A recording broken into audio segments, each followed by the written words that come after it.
হ্যাঁ মা এটা কি মাছ? না রে ভালো হয়েছে অল্প অল্প কি সবাই। মাছ? এটা হচ্ছে লাল পোয়া। লাউ পাওয়া। ওইটা দিয়ে কি দিয়ে রান্না করবা? এটা হচ্ছে লাল পোয়া, এটা হচ্ছে লইট্টা এটা লইট্টা একটু মাছ। হাতে দিতে হবে। এটা এটা নরম, এটা তুমি ধরতে পারবে না। এটা হচ্ছে লইট্টা, এটা হচ্ছে কাইক্কা ফিশ, কাইক্কা মাছ। আমাদের আবার ধরে দেখি। আমাদের দেশে কাইলকা মাছ। তোমার একটু সাহস হয়েছে। এটা কি মাছ? একটা মাছ। হ্যাঁ কাইক্কা মাছ। এইটা হচ্ছে বাইলা, ডুগরি বাইলা না? আর হচ্ছে কাসকি মাছ।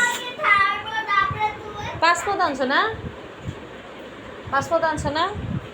ভালো হয়েছে, তবে লইট্টা মাছটা একটু বেশি আনা দরকার ছিল। লইট্টা মাছ বুঝছো, এইটুকু রান্না করলে একবেলা হয়। পানি না, লইট্টা মাছ রান্না করলে তো পানি বেরিয়ে যায়। পাঁচ রকমের মাছ। এখন আমরা এগুলা কাটাকাটি করব। এখন করো, এখন। লইট্টা, লাল পোয়া, কাইক্কা, বাইলা আর কাসকি, কাসকি মাছ।